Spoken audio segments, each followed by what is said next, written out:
We do three things primarily. We do insulation, heat pumps, and ventilation systems. That's all we do all day, every day. If the contractors, are sent jobs to be done, photos of the house, photos of where something is going to go, or the area that in concern that we have to address, because that's what we do when we go to site. We'll take for instance, a heat pump.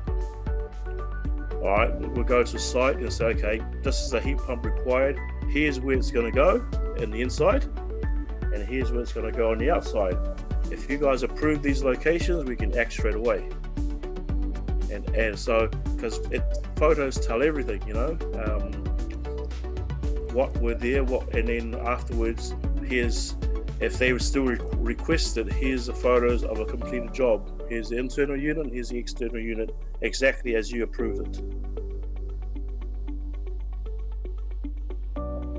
The uploading facility is a lot better than other systems. So we found Maintenance Manager to be quite good, for the works that we do, because we go out to site, we present a quote whilst we're on site, and within 48 hours we'll get an approval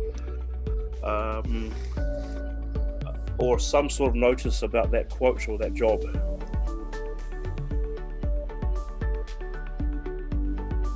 There are other agencies, property management agencies, or other entities requiring maintenance that can see us. We're visible to them, and of course we have the opportunity to decide whether we want to work with those people or not.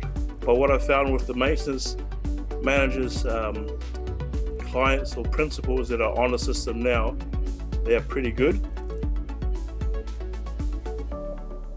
I believe Maintenance Manager and all the other systems out there, they're quite powerful systems, but unless you're shown how to integrate them and how to get the best out of them, I think the cost to implement that will be very minimal and compared to the total benefit you're going to get at the end.